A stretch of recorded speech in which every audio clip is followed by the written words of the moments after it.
আমরা শিক্ষকতা পেশায় থাকবো, তাদেরকে একটা বিষয় মাথায় রাখতে হবে। শুরুতে কমপক্ষে 3 থেকে 4 বছর পর্যন্ত আমি যদি শিক্ষকতা পেশায় নিয়োজিত হতে চাই, তাহলে অবশ্যই আমাকে মনে করতে হবে আমার কিতাব মোতালার বিষয়টা আমার ব্যবসায় ইনভেস্ট করার মতো। আমি ব্যবসায় যত ইনভেস্ট করবো, বুঝে শুনে ইনভেস্ট করবো, ফিডব্যাক প্রফিট আমি ততই বুঝে পাব। আর একটা বিষয় হলো যে আমি আমার নিজেকে অ্যাম্পলিফায়ার বক্সের মতো মনে করতে হবে, আর আমার হর্ন হবে আমার সামনে উপবিষ্ট যে সমস্ত ছাত্র রয়েছে তারা হবে আমার হর্ন। অর্থাৎ আমার মেশিন যদি ভালো হয়, আমার হর্নে ভালো সাউন্ড দিবে। আর একটা বিষয় যেটি বলবো সেটি হলো, কোনো বিষয়ে যদি প্রশ্ন জাগে, যতক্ষণ পর্যন্ত ওটা সদুত্তর না পাবো ততক্ষণ পর্যন্ত আমি ওই বিষয়টা সময় দিতে থাকবো, মেহনত করতে থাকবো, যতক্ষণ পর্যন্ত তার তৃপ্তিজনক উত্তর আমার কাছে না আসবে বা আমি কারো কাছ থেকে না পাবো, ততক্ষণ পর্যন্ত সেটা আমাকে খুঁজতে হবে। আর বড় কথা হলো, শিক্ষকতা পেশা নিয়ে কথা বলছিলাম, বড় কথা হলো আর একটা প্রবাদ রয়েছে, সাহিবুল বাইতে আতরাবি মাফি, বাড়ির মালিক বেশ ভালো জানে বাড়ির ভিতরে কি রয়েছে। আমরা শিক্ষকের আসনে বসে সামনের ছাত্রদেরকে বিচার করতে পারি কার কতটুকু মাত্রা রয়েছে। তো আমি এই দৃষ্টিকোণ থেকে বলবো, যদি একান্ত ওই পরিবারের আবশ্যকীয়তা না থাকে, চাপ না থাকে, তাহলে যে সাইডে দুর্বল ওই সাইডে আরেকটু 1 বছর 2 বছর সময় দিয়ে তারপরে শিক্ষকতা পেশায় নিয়োজিত হলে নিজের মানটাকে আরো ভালো হবে, নিজের ফাউন্ডেশনটা আরো শক্তিশালী হবে। তাহলে আমি জাতির খেদমত করতে পারবো, ছাত্রদের আমানতটা কামাহাল কাহ প্রপার ওয়েতে আমি তাদেরকে সেটা সার্ভিস দিতে পারবো ইনশাআল্লাহ। সেই জন্য আমরা চেষ্টা করব যার যে বিষয়ে দুর্বলতা রয়েছে সেগুলোকে কাটিয়ে ওঠার জন্য একটু বিশেষভাবে এইখান থেকে ফারেক নেওয়ার পরে সময় দিয়ে সেটাকে আরো শক্তিশালী করা, মজবুত করা। অন্যথায় অন্য পেশায় আমরা যারা যাব সেই জায়গায় আমি যদি ব্যবসায়ী হই, অবশ্যই আমাকে সৎ ব্যবসায়ী হতে হবে।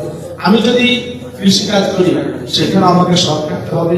আমি যদি আর অন্য কোনো পেশায় থাকি, সেখানে আমাকে আল্লাহকে ভয় করতে হবে, সৎ থাকতে হবে। আর যদি শিক্ষকতা পেশায় থাকি, তাহলে আরো কয়েকটি বিষয়, সেটি হলো কি, কোনোভাবেই কোনো ছাত্রের প্রশ্নে বিরক্ত হওয়া যাবে না। কখনোই এটা মনে করা যাবে না যে আমাকে সব প্রশ্নের উত্তর দিতে হবে, তাহলে আমি একজন ভালো শিক্ষক হতে পারবো না।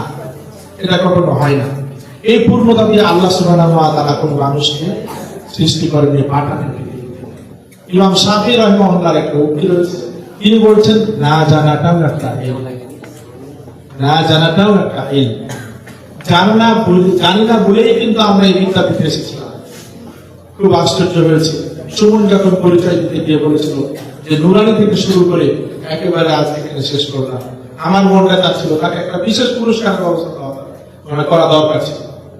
যে ছাত্ররা প্রতিষ্ঠানে শুরুর ক্লাসে ভর্তি হয়ে আর কোথাও যায়নি, আজকে এখানে এসে 2025 সালে শেষ করছে, তাকে একটা বিশেষ পুরস্কার দেওয়ার ব্যবস্থা করলে ভালো হতো। যেটি বলছিলাম যে এই প্রতিষ্ঠান থেকে আমরা কি শিক্ষা অর্জন করলাম, আমি ছাত্র হিসেবে আমার এক্সপেকটেশনটা কি ছিল, যে ওস্তাদরা এইভাবে পাঠদান করলে আর একটু ভালো হতো, এই সাইডটা নিয়ে আলোচনা করলে আর একটু ভালো হতো। আমরা এই যে অভিজ্ঞতা করবো, আমরা এই যে দিকগুলো যে গ্যাদার করেছি, অর্জন করেছি, সেগুলো নিজের মাঝে বিকশিত করার চেষ্টা করবো। আর সদা সর্বদাই আমরা একটা জিনিস করার চেষ্টা করবো, লিমানটা করবো না মালা দলের কথা হবে না। অবশ্যই আমি যখন দার্সের জায়গায় বসবো, আমি কখনো আমার সামনে উপবিষ্ট ছাত্রকে এরকম মনে করবো না, প্রতিপন্ন মনে করবো না, এটা মনে করবো না যে আমার সামনে যারা রয়েছে একেবারেই গাফিলছে, একেবারেই নির্ভুল, একেবারেই কিছুই বুঝে না। শিক্ষক যেমন সামনে ছাত্রদের ব্যাপারটা বুঝে, ছাত্ররাও ভালো বুঝে উস্তাদ আজকে কিতাব দেখে এসেছেন কিনা, উস্তাদ আজকে কিতাব দেখে পড়াচ্ছেন কিনা, নাকি না দেখে পড়াচ্ছেন, নাকি লামসাম বুঝে চলে যাচ্ছেন, উল্টা পাল্টা বুঝে চলে যাচ্ছেন, কিন্তু ছাত্ররাও ভালো করে অনুধাবন করতে পারে। সুতরাং কোন পক্ষকে ফাঁকি দেওয়ার কোন সুযোগ নাই।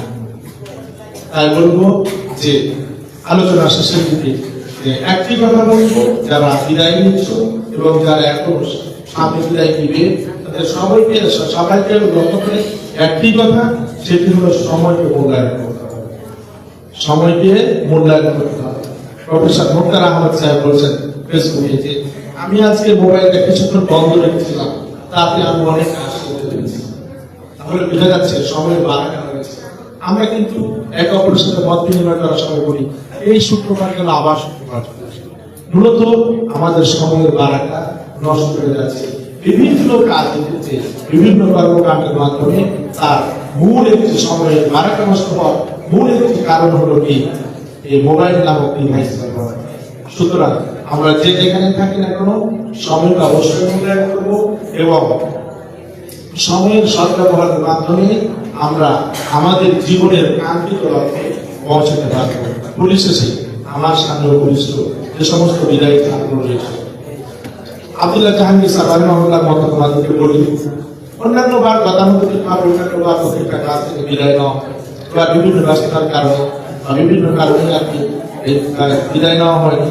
আব্দুল্লাহ জাহাঙ্গীর সাহেব রহমাতুল্লাহ ক্লাস শেষে বলতেন, সেমিস্টারে যে ক্লাসগুলো করার দরকার ছিল বিশ্ববিদ্যালয়ের ব্যস্ততার কারণে বা নিজের ব্যক্তিগত ব্যস্ততার কারণে তোমাদের হকগুলো আদায় করতে পারে। সুতরাং তোমরা আমাকে ক্ষমা করো।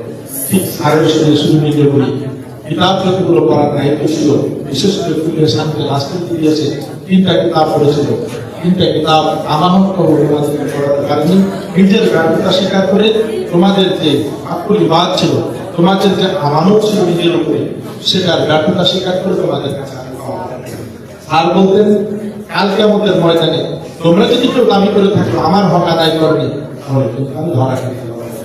ঠিক অনুরূপভাবে তোমাদেরকে বলতে চাই, তোমাদের অন্তর থেকে সকল ধরনের যত কিছু পেয়েছ সব কিছু ক্ষমা করে দিয়ে তোমাদের দোয়ায় আমাকে সামিল করবে আর আমাদের দোয়ায় তোমরা সামিল করবে ইনশাল্লাহ। এই বলে সকলের সুস্বাস্থ্যতা কামনা করে সকলের সুবুদ্ধি সুবিধে জাগ্রত বিবেক সব কিছু যেন দিনের জন্য হয়, আমাদের সব কিছু পথ চলা যেন আল্লাহ রবের মানে আমাদের রবের সন্তুষ্টির জন্য হয়, এই আশাবাদ ব্যক্ত করে সংক্ষিপ্ত আলোচনা এখানে শেষ করছি। আল্লাহ সুবহানাহু ওয়া তাআলা আমাদের সকলকে ভালো রাখুন, সকলকে সুস্থ রাখুন। দেখা হবে সে সৌদি আরবের এক লোকের সাথে কথা বলছিলেন, বিশ্ববিদ্যালয়ের এক হেলথ ডিপার্টমেন্টের প্রধান। উনি বলছিলেন আর দেখা হবে না, তখন উনি বলছেন না অবশ্যই দেখা হবে, সেটা জান্নাতে। কনফিডেন্স দেখছো, অবশ্যই দেখা হবে জান্নাতে। আল্লাহ সুবহানাহু ওয়া তাআলা আমার সামনে ভবিষ্যৎ এই সমস্ত বিদায়ী ভাইদেরকে, বিদায়ী সংক্রান্ত ছেলেদেরকে আল্লাহ সুবহানাহু ওয়া তাআলা আবার জান্নাতে দেখা করার সুযোগ দান করবেন। আল্লাহ আমিন। আসসালামু আলাইকুম ওয়া রাহমাতুল্লাহি ওয়া বারাকাতুহু।